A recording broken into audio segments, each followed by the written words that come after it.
اللہ تعالیٰ نے انسان کو جو کچھ بھی عطا کیا ہے محض اپنے فضل سے عطا فرمایا ہے، اور مالک کریم نے جو بھی کسی کو دیا ہے وہ بطور امانت عطا فرمایا ہے۔ ہمارے ہاں لوگ یہ سمجھتے ہیں کہ مال کمانے میں، مال کے حاصل کرنے میں اور مال کمانے کے ذرائع اختیار کرنے میں ہمیں محتاط ہونا چاہیے، حلال حرام کی، جائز ناجائز کی پوری تمیز کرنی چاہیے، بڑی اچھی بات ہے۔ لیکن یہ یاد رکھیے گا کہ مال کمانے میں ہی پوری احتیاط کی صرف ضرورت نہیں ہے، مال خرچ کرنے میں بھی پوری احتیاط کی ضرورت ہے۔ اس لیے کہ مال کمانے کے بعد بھی ہم اس کے حقیقی مالک نہیں بنتے۔ رزق حلال اور طیب طریقے سے جمع کرنے کے بعد بھی ذمہ داری ہے کہ اس کو کہاں خرچ کرنا ہے، کس ترتیب سے خرچ کرنا ہے۔ قرآن مجید فرقان حمید ارشاد فرماتا ہے کہ تمہیں کھانے پینے سے منع نہیں کرتے، لباس پہننے سے منع نہیں کرتے، لیکن اس میں اسراف سے، بے جا خرچ کرنے سے، فضول جگہ پہ لگانے سے منع کرتے ہیں۔ وَكُلُوا وَاشْرَبُوا، کھاؤ پیو، وَلَا تُسْرِفُوا، بس اسراف نہ کرو، فضول خرچی نہ کرو، اور وَلَا تُسْرِفُوا کا معنی فاضل بریلوی نے کیا کہ حد سے نہ بڑھو، کھاؤ پیو لیکن حدود کے اندر رہ کر یہ کام کرو۔ کیوں کہ انہو لا یحب المسرفین، بے شک اللہ تعالی حد سے بڑھنے والوں کو، بے جا خرچ کرنے والوں کو، فضول خرچی کرنے والوں کو اللہ پسند نہیں کرتا۔ جس طرح سے یہ ذمہ داری اور یہ نقطہ بڑا حساس ہے کہ مال کو کیسے کمانا ہے، اسی طرح اس حساسیت کو بھی سمجھنے کی ضرورت ہے کہ جائز طریقے سے ایک کمایا ہوا مال جس کو اللہ نے اپنے فضل سے ہمیں عطا فرمایا ہے، اس کو خرچ کرنے میں بھی نہایت احتیاط کی ضرورت ہے۔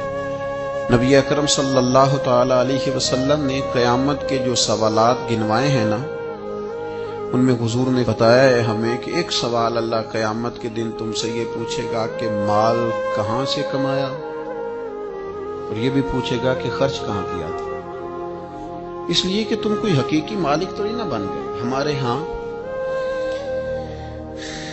بے جا اسراف، فضول خرچی،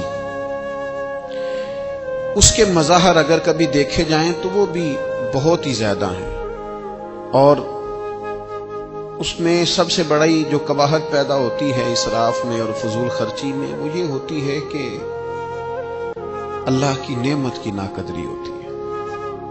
حضرت سعدی شیرازی فرماتے ہیں کہ ایک شخص بڑا مجبور ہو کر کے کسی بادشاہ کے دروازے پہ آیا تھا، تو بادشاہ نے اسے کئی مہینوں کا کھانا دیا اور اس سے بڑی محبت کی، تو اس نے سمجھا میں منظور نظر ہوں،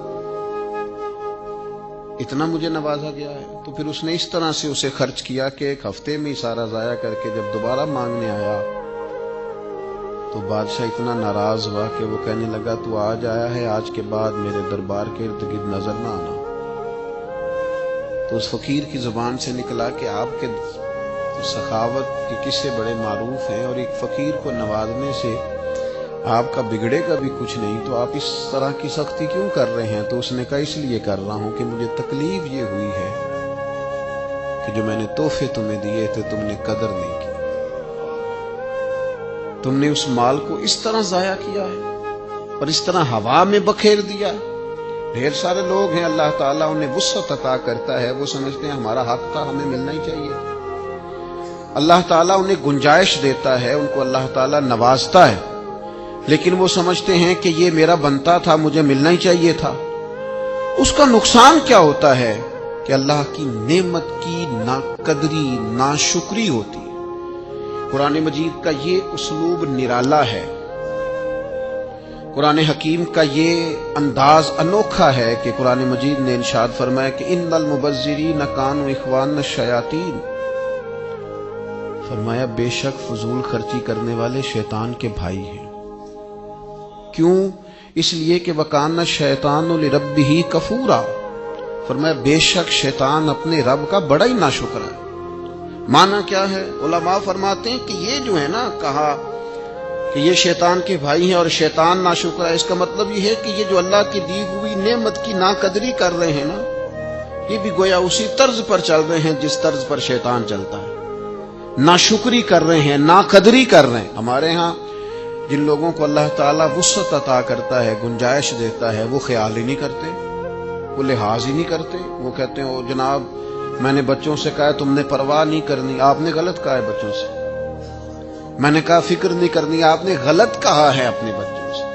میں نے کہہ دیا ہے چھوٹے بھائی سے کہ میرے ہوتے ہوئے ٹینشن لینے کی ضرورت نہیں، میاں آپ نے زیادتی کی چھوٹے بھائی کے ساتھ۔ میں نے کہا ہے آپ بات کریں پیسوں کی فکر نہ کریں، غلط کیا آپ نے۔ میں آپ کو کس طرح بتاؤں کہ جس ملک کے اندر لوگ روٹی کو شام کو ترستے ہیں، اس ملک کا یہ منظر بھی عام ہے کہ وہاں نئے ماڈل کا موبائل آئے تو ختم ہو جاتا ہے۔ جس ملک میں لوگ دوائیوں کے لیے زکوٰۃ کے فارم فل کرتے پھرتے ہیں کہ مجھے یونین کونسل والے لکھ دیں کہ میں زکوٰۃ کا مستحق ہوں اور میں کسی ہاسپٹل میں جا کے جمع کرا کے اپنا علاج کرا لوں، اس ملک کا یہ منظر بھی ہے کہ لوگ ذرا گاڑی تھوڑی پہلے لینے کے لیے نئے ماڈل کی 4-4 لاکھ روپیہ زیادہ بھی دے دیتے ہیں کہ مجھے ذرا جلدی گاڑی چاہیے۔ نبی اکرم صلی اللہ تعالی علیہ وسلم گھر تشریف لائے، ابن ماجہ میں موجود ہے، سید عائشہ صدیقہ فرماتی ہیں روٹی کا ایک ٹکڑا زمین پہ گرا ہوا تھا، کریم نے اٹھایا اور حضور فرمانے لگے عائشہ اس کی قدر کرو، رزق جس گھر سے ناراض ہو جاتا ہے دوبارہ پلٹ کے نہیں آتا، اس کی قدر کرو، اس کا خیال کرو۔ کوڑے دانوں کے اندر بھر دیے روٹیاں اور کوڑے دانوں کے اندر بھر دیا تم نے سالن اور کوڑے دانوں کے اندر بھر دیے تم نے پھل اور مٹھائیاں۔ بے قدرہ نے قدر نہ کیتی خوب تسلی ہوں۔ اور میرے عزیز اپنی زندگی میں چیزوں کی قدر کرنا سیکھیں، انسانوں کی قدر کرنا سیکھیں، اپنوں کی قدر کرنا سیکھیں۔ فرمایا یہ جو ناشکری کرنے والے ہیں یہ شیطان کے بھائی ہیں اور شیطان اپنے رب کا ناشکرا ہے۔ کتنا زور لگاتے ہیں لوگ آج ہماری آمدن بڑھنی چاہیے، 10,000 کماتا ہوں تو 15 ہو جائے، 15,000 کماتا ہوں تو اس کا 20 ہو جائے اور 20 والا کہتا ہے 50 ہو جائے۔ سارا زور لوگ آمدن پہ، آمدن بڑھانے کے ذرائع پہ، نئے سے نئے بزنس پہ۔ میں چھوٹا آدمی ہوں لیکن یہ کتاب و سنت کے بہت سارے ارشادات پڑھنے کے بعد میں اس نتیجے پہ پہنچا ہوں کہ اصل فن مال کمانا نہیں، اصل فن تو اس کو لگانا ہے۔ اصل فن تو اس بندے کا ہے جو اپنے وسائل کے اندر رہ کر اپنا بچن متعین کرتا ہے۔ یہ اصل فن ہے کہ آپ اس محدود دائرہ کار کے اندر۔ میں نے اپنے ابا جی سے ایک بات سنی تو مجھے بڑی یاد رہ گئی۔ میرے والد صاحب کہا کرتے تھے پتر دولت مند ہون دی تیری ضرورت ہی نہیں، بہت زیادہ پیسہ ہونا تو اتنا مسئلہ ہی نہیں، بنگلے کار کوٹھیاں بہت ساری چیزیں۔ وہ کہا کرتے تھے بس پتر یہ دعا منگو بوے تے کوئی قرض لین والا نہ کھلوتا ہوئے، بس جس بندے نے دینا نہیں نہ کسی کا کچھ وہ بندہ سکون میں۔ آپ کے ذمہ قرض نہیں، آپ یقین کریں وہ ان کی بات ایسی ذہن پہ بیٹھ گئی کہ واقعی اگر کبھی آپ نے کسی کا کچھ دینا ہو، کیا فرمایا نبی پاک نے؟ حضور فرماتے ہیں مقروض قیدی ہوتا ہے، یہ بیچارہ قیدی ہوتا ہے۔ فرمایا قرض دینا ہوتا ہے تو لوگ جھوٹ بھی بولتے ہیں، اوپر نیچے پیسے ہے نہیں اور مانگنے والا اصرار کر رہا ہے تو کیا کہا جائے۔ تو کہا کرتے تھے کہ اگر آپ نے کسی کا کچھ دینا نہیں، آپ کے وسائل اور ضروریات روٹین میں مینج ہو رہی ہیں، تو اگر پیسے جمع نہیں بھی ہو رہے تو آپ خوش قسمت آدمی، اس لیے کہ آپ کے ذمہ قرضہ۔ تو میرے بھائی یہ اصل حسن ہے زندگی کا۔ لیکن میں نے دیکھا ہے کچھ لوگ خوب سے خوب تر کی تلاش میں رہتے ہیں، بڑی زبردست اسکیم لڑاتے ہیں۔ وہ کہتے ہیں میں 300 بندے کا ولیمے پہ کھانا پکانا ہے اور 300 بندے کا سارا ٹوٹل کھانا ہی قرض اٹھا کے پکانا ہے، اور اس کے بعد انہوں نے مینج کیا ہوا ہوتا ہے کہ وہ 300 جو آئے گا وہ سلامی بھی تو دے گا نا، تو لہذا اس طرح کر کے وہ مینج کریں گے، وہ کوئی نہیں مینج ہوتا۔ پھر وہ ایک دن شادی ہوتی ہے اور 4 سال قرضہ اترتا ہے۔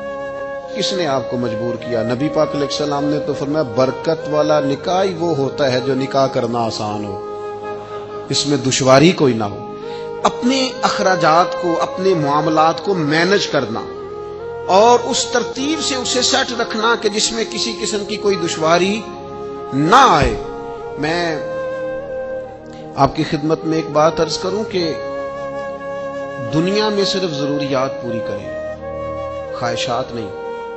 ہمارے دو قسم کے خرچے ہیں، ایک خرچے ہیں ضروریات کے اور ایک ہمارے اخراجات ہیں ہماری خواہشات کے۔ ہماری ضرورت ہے کہ 2 وقت روٹی ملے اور ہماری خواہش ہے کہ ذرا فاسٹ فوڈ بھی کبھی ہو جائے نا ساتھ، یہ ہماری خواہش ہے۔ ہماری ضرورت ہے کہ ایک سواری ملے جس پر ہم بیٹھیں اور ہم جا کر کے جو ہماری ذمہ داری ہے وہ ادا کریں، جہاں ہمیں جانا ہے ہم ہو کے آ جائیں، یہ ہماری ضرورت۔ اور ہماری خواہش یہ ہے کہ گاڑی اگر کبھی نئے ماڈل کی ہو نا، یہ خواہش، اگر ذرا زیادہ آرام دہ ہو، یہ خواہش ہے۔ ایک ہے ہماری ضرورت۔ ضرورت یہ ہے کہ گھر ہونا چاہیے، گرمی سردی سے بچائے، پردہ پوشی ہو، پختہ ہو، بار بار اس میں چیزیں گرتی نہ ہوں، چھت سے مٹی نہ ٹپکتی ہو، وہ بچوں کے لیے محفوظ ہو، بس ٹھیک ہے، یہ ضرورت ہے۔ اور خواہش یہ ہے کہ کبھی کسی بڑی سوسائٹی میں ہو جائے نا، کبھی اس کے سامنے کوئی کنال کا لان بھی ہو جائے نا، کبھی ایک کونے میں گیراج بنا ہوا ہو نا، 4 گاڑیاں بھی کھڑی ہو جائیں، یہ کیا ہے؟ یہ خواہش ہے۔ اور ایک کونے میں کبھی 2-4 جھولے پڑے ہوئے ہو نا، اور اگر تھوڑا سا کہیں پانی کا تالاب بھی میسر آ جائے تو غوطہ زنی کرنے میں بھی، یہ خواہشات ہیں۔ یاد رکھنا، دنیا میں ضروریات پوری کرو اور جائز طریقے سے پوری کرو، خواہشات انشاءاللہ اللہ قیامت میں جنت میں ساری پوری فرما دے گا۔ یہاں آپ ضروریات کی حد تک وقت گزاریں، جب جنت میں جائیں گے تو رب فرماتا ہے وَلَكُمْ فِيهَا مَا تَشْتَهِي أَنفُسُكُمْ، فرمایا جنت میں تمہیں وہ ملے گا جو تم چاہو گے۔ ہر خواہش تمہاری پوری کر دی جائے گی، لیکن یہاں صرف ضروریات تک رہو، یہاں خواہشات تک۔ میں بڑے درد سے عرض کروں گا، کبھی کبھی ملک سے باہر جاتا ہوں، پردیسیوں کی حالت دیکھی نہیں جاتی، ان کے دکھ سنے نہیں جاتے، ان کی آزمائشیں بڑی انوکھی ہیں۔ اور دنیا میں ہر کمیونٹی، ہر قوم ایک دوسرے کو سپورٹ کرتی ہے، ہمیں پاکستانیوں کو پتہ نہیں کس طرح کا بنا دیا گیا ہے، ہم جہاں بھی ہوتے ہیں ایک دوسرے کی مخالفت ہی کرتے ہیں۔ کسی ملک میں بھی چلے جائیں ہم نے لڑنا ہے، وہ خدا کے بندے قومیں تو ایک دوسرے کو سپورٹ کرتی ہیں کہ یہ میرے قوم کا ہے، اور آپ ایک تو یہ ہے کہ قوم کے ہیں، اور سب سے بڑی بات یہ ہے کہ رسول اللہ کے غلام ہیں، تو آپ کی تو سوچیں یکجا ہونی چاہیے تھی۔ بڑی سخت گیر حالت ہے بعض پردیسیوں کی، باہر جانے والے سارے لوگ سیٹ نہیں ہوتے، چند فیصد ہوں گے جن کا معاملہ ٹھیک ہو جاتا ہوگا، ورنہ بڑی تکلیف میں ہیں لوگ۔ لیکن جب غور کیا جاتا ہے نا، بہت سارے لوگوں کو، سب کو تو نہیں لیکن ایک ڈھیر ساری تعداد ایسی ہے جو ضروریات کے لیے نہیں گئی، خواہشات کے لیے گئی۔ پیچھے خواہشات وسیع تھی، ان وسیع خواہشات کی تکمیل کے لیے لوگوں نے دیس چھوڑا اور پردیس چلے گئے۔ تھوڑا سا چیزوں کو مینج کریں اور اپنی ضروریات کو سمجھیں۔ نبی اکرم صلی اللہ تعالی علیہ وآلہ وسلم نے کھانا کھانے کی اجازت دی، لیکن کھانے میں غیر محتاط ہونے سے منع فرمایا۔ بخاری مسلم میں موجود ہے، حضور فرماتے ہیں کھانا اتنا کھاؤ بس جتنا تمہاری کمر سیدھی کرنے کے لیے کافی ہے، چند لقمے کافی۔ اور فرمایا بڑا دل کرے نا پیٹ بھر کے کھانے کو تو پھر بھی کھانے کے 3 حصے کرو، ایک میں ہوا ہو، ایک میں پانی ہو، اور صرف تیسرے میں کھانا ہو، ضرورت سے زیادہ نہیں۔ ہمارے ہاں جناب کھانے کا معاملہ بہتر سے بہتر ہوٹل اور بہتر سے بہتر غذا اور جناب لذات کی دنیا، اور جناب آج یہ پک رہا ہے اور ریسیپی نہیں آ گئی اور مسالہ جات بن گئے اور کتابیں چھپ گئی، اور صبح سے شام تک سوائے کھانے پینے کے، آنے جانے کے، کس شہر میں کون سا ہوٹل کہاں ہے اور وہاں کون سی چیز اچھی پکتی ہے، یعنی 70 کلومیٹر کا سفر طے ہو رہا ہے ہوٹل تلاش کرنے کے لیے۔ او خدا کے بندے، تو کھانے پینے آیا دنیا میں؟ یہ کھانے پینے والا معاملہ تو قیامت میں ہوگا۔ وَأُتُوا بِهِ مُتَشَابِهًا، اللہ فرماتے ہیں ملتے جلتے پھل دوں گا لیکن ذائقے نرالے ہی ہوں گے ان کے۔ وہ جنت میں ملیں گے وہ کھانا اور جی بھر کے کھانا اور مرضی کرنا، یہاں فقط کھانے پینے آئے۔ اور بعض لوگ ایسے ہیں جن کے کپڑے پرانے نہیں ہوتے، ان کا ڈیزائن بدل جاتا ہے، مجھے بتائیے شادیوں پہ جو لباس بنتے ہیں، لاکھوں کی جو خریداری ہوتی ہے، وہ کپڑے میرے خیال ہے زیادہ سے زیادہ ایک دفعہ ڈالے جاتے ہیں، اس کے بعد کوئی بندہ ڈھونڈا جاتا ہے جو ہم سے وصول کر لینا کبھی 60,000 کا جوڑا، 90,000 کا جوڑا۔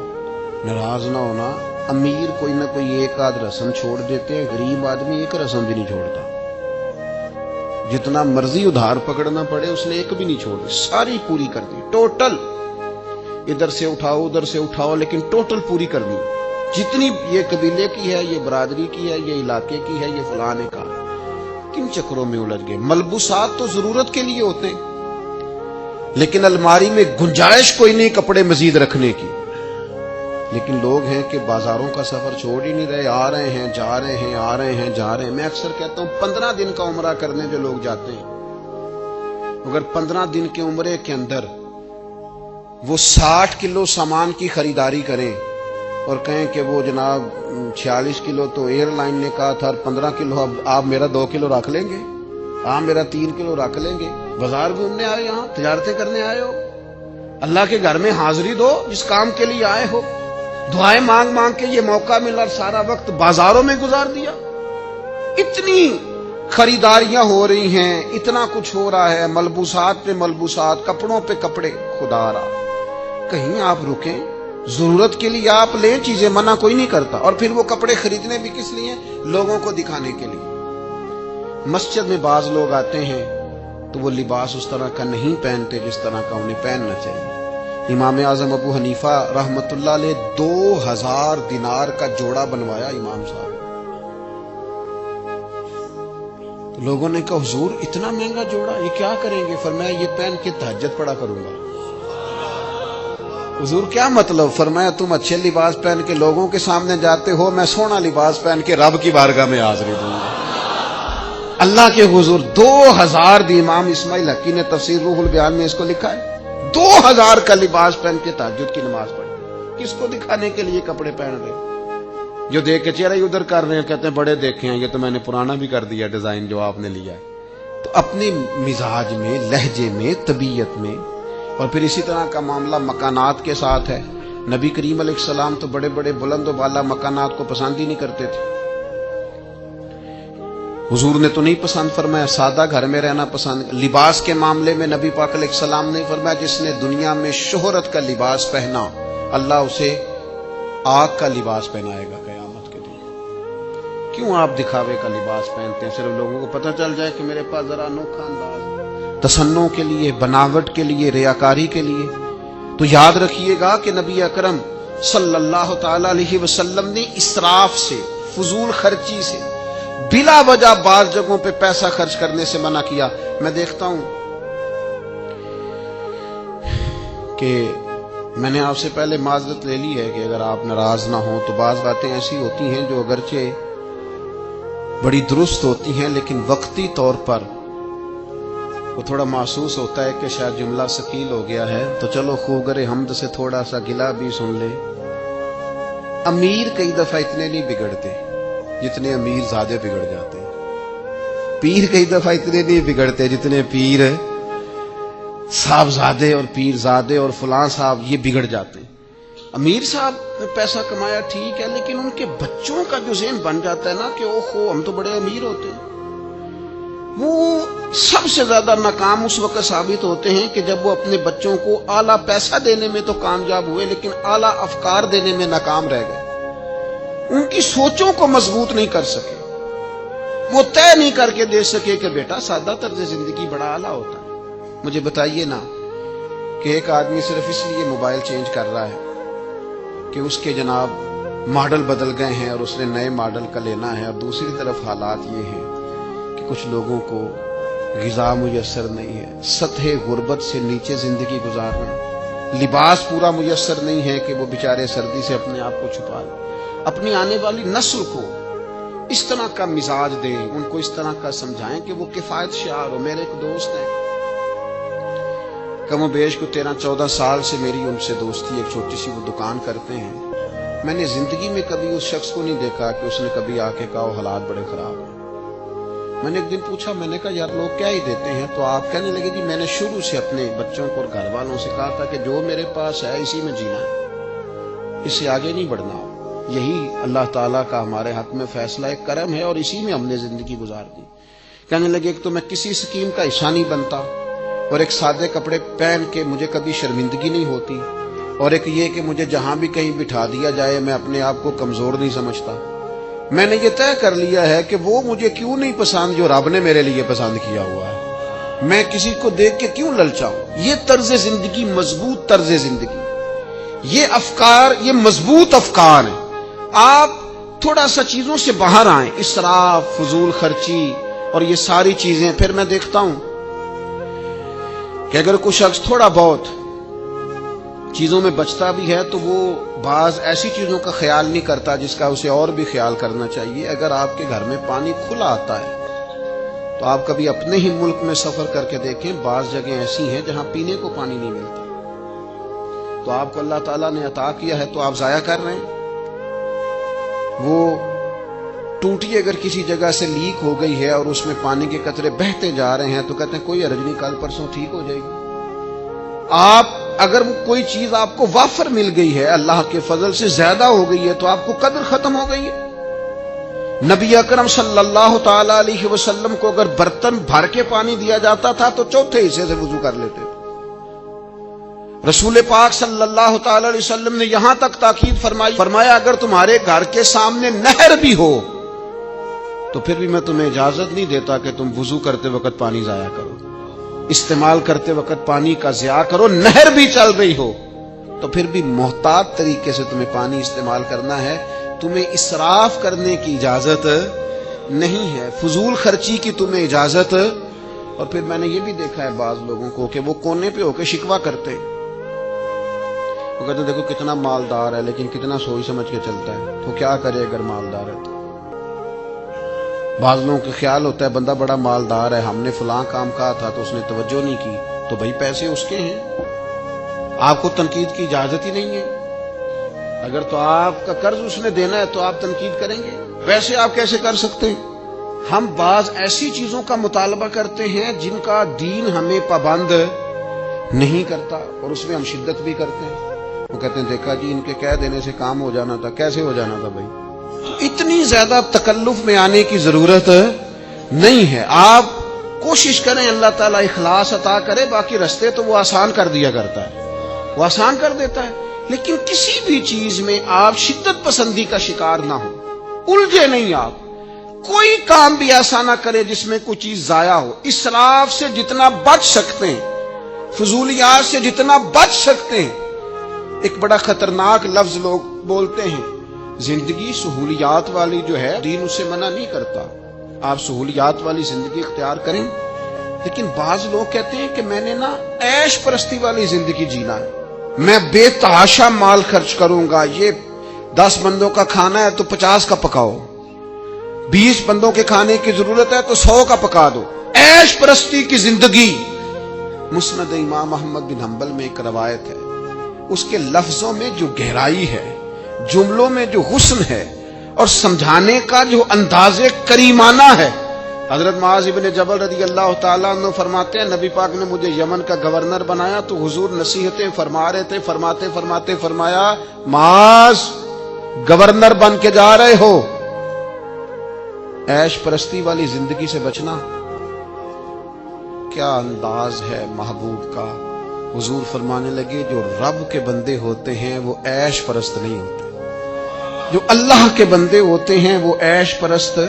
یہ مسند امام احمد بن حنبل اور مشکات دونوں میں موجود۔ فرمایا عیش پرستی والی زندگی سے بچنا۔ اللہ کے بندے کون ہوتے ہیں؟ کن فی الدنیا کانک غریب و عابر سبیل۔ فرمایا دنیا میں یوں رہنا جیسے مسافر رہتے ہیں، جیسے راہگیر رہتے ہیں، وہ لوگ جو تھوڑی دیر کے لیے کہیں رکیں، اس طرح کی زندگی حضور نے پسند فرمائی۔ ہم کن چیزوں میں الجھ گئے؟ اب اپنی خواہشات کو تھوڑا روکیں، اور جب دل تڑپ کر کسی چیز کی خواہش کرے تو اسے کہیں کہ تم کدھر نکل رہا ہے، تو مدینے والے کا غلام ہے، یہ چیز تیرے اندر پیدا کیسے ہوئی؟ جو محب ہوتے ہیں وہ تو محبوب کے پابند ہوتے ہیں۔ تو من چاہی زندگی نہ جی، وہ زندگی گزار جو رسول پاک تیرے لیے پسند کرتے ہیں۔ وہ جو مجھے تنگ کوئی نہ کرے، وہ مجھے پریشان کوئی نہ کرے، وہ مجھے جگائے کوئی نہ، یعنی کسی کو آپ 10:30 بجے فون کریں، 10:30 بجے دن کے، اور وہ بندہ اگر آپ کو ٹیلی فون پہ کہے کہ یار تم سویرے سویرے خیر سی نا، بھائی 6 بجے جماعت ہوئی ہے، 6:15 بجے اور 10:30 ہو گئے ہیں، تیری اجے بھی سویرے سویرے یہ کیا بات کر رہا ہے تو اگر اس طرح کا مزاج لوگوں کا ہو جائے تو پھر یہ طریقہ ٹھیک ہے۔ اور بعد ایسے لوگوں کو بھی دیکھا 1 بجے فون کر رہے ہیں، 2-4 دفعہ فون کیا تو اٹھایا نہیں، تو اٹھا لیا ہے تو وہ اعتراض کر رہے ہیں ایڈی چھتی سو گئے ہو۔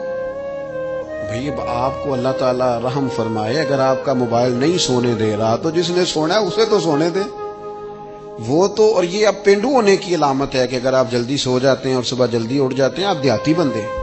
تو میرے عزیز، اسراف نہیں، فضول خرچی نہیں، حد سے تجاوز نہیں، آپ کوئی بھی کام کریں اسے معتدل رکھیں، اس پر آپ غور کریں۔ میں نے دیکھا ہے لوگوں کو تنقید کرتے ہوئے، وہ دیکھو جی کتنا اللہ نے نوازا ہے لیکن بندہ بڑا ہی سوچ سمجھ کے چلتا ہے، تو یہ تو تعریف کرنے والی بات ہے، آپ تنقید کر لیں۔ اللہ کا بڑا انعام ہے لیکن وہ شخص جو ہے نا وہ باہر چیزیں جو ہیں ان میں بڑی وہ سختی کرتا ہے، تو بھئی یہ تو تعریف والی بات تھی۔ ہاں بخل اگر کرتا ہے تو پھر مذموم ہے، کنجوسی کرتا ہے جہاں خرچ کرنا چاہیے نہیں کرتا تو پھر بات زیادتی والی ہے، لیکن اگر وہ سوچ سمجھ کے چلتا ہے، اسراف سے بچتا ہے، تو یہ تو تعریف والی بات تھی۔ اللہ کے پیارے رسول صلی اللہ تعالی علیہ وسلم نے فرمایا 3 باتوں کو اللہ بڑا ہی ناپسند فرماتا ہے، مسلم شریف میں موجود۔ ایک فرمایا یاوہ گوئی کو، فضول بولتے رہنے کو، بلا وجہ باتیں کرنے کو اللہ ناپسند کرتا ہے، اور دوسرا رسول پاک علیہ السلام فرماتے ہیں بلا وجہ کے سوالات، کوئی ضرورت نہیں ان چیزوں، ان سوالات کو کثرت سے کرنے کو اللہ ناپسند فرماتا ہے، اور تیسرا حضور فرمانے لگے بلا وجہ مال ضائع کرنے کو اللہ ناپسند کرتا ہے۔ خدا نے تجھے اپنی رحمت سے دیا اور تو ضائع کرتا جا رہا ہے، لٹاتا جا رہا ہے۔ تجھے اللہ نے اگر اپنے فضل سے دیا ہے تو اب کرنے کا کام یہ ہے کہ تو اس میں احتیاط کر، تو اس چیز کو سمجھ۔ ہمارے پاس جو کچھ بھی ہے نا میرے دوستو، یہ ہمارے رب کی طرف سے ہمارے پاس امانت ہے، امانتوں کو کبھی بھی ضائع نہیں کرتے۔ اللہ کا فضل ہے ہمارے پاس، اگر کچھ ہے تو مجھے بتائیے فضل کو ضائع کر دیا جاتا ہے، بغیر سوچے سمجھے لٹا دیا جاتا ہے؟ ہاں اگر آپ راہ خدا میں سخاوت کریں، اللہ کی رضا کے لیے غریب پر مسکین پر خرچ کریں، اللہ کے کمزور بندوں پر خرچ کریں، تو پھر نبی پاک علیہ السلام نے حضرت اسماء سے کہا تھا تو رب کے رستے میں بغیر گننے کے دے، اللہ بھی تجھے بغیر گننے کے عطا فرمائے۔ لیکن اپنی ذاتیات پر فضولیات کا دروازہ کھولنا اور بلا وجہ لٹاتے جانا، خرچ کرتے جانا۔ میرے ایک دوست ہیں، وہ بڑی زبردست بات کیا کرتے ہیں ہمارے ایک تیسرے دوست کے بارے میں۔ وہ کہا کرتے ہیں یہ ہمارا سنگی جو ہے نا، اس کو کبھی کہنا کہ راہ خدا میں فلاں کام کرنا ہے تو کہتا ہے یار دعا کر، آج کل ہاتھ بڑا تنگ ہے۔ لیکن کہتے ہیں اگر اس کو میں یہ بتاؤں نا فلانی جگہ پلاٹ سستا مل رہا ہے تو پھر اس کا ہاتھ بڑی جلدی کشادہ ہو جاتا ہے، اور اگر اسے میں کہوں نا کہ وہ فلاں جگہ ایک چیز مجھے سر آ رہی ہے اور ذرا تیرے والی ہے اور نرخ بڑے سستے ہیں، تیرا کام بن جائے گا، تو یہ آسانی میں آ جاتا ہے۔ تو آپ کوشش فرمائیں کہ اسراف اور بالخصوص آنے والی نسل کو اس کا پیغام ضرور دیں کہ عیش پرستی والی زندگی، عیش کوشی والی زندگی۔ مجھے بتائیے ایک شخص کہتا ہے میں نے بہت کھانا ہے، تو کتنا کو کھا لے گا؟ 100 روٹیاں کھا سکتا ہے ایک وقت میں، کیا کر لے گا؟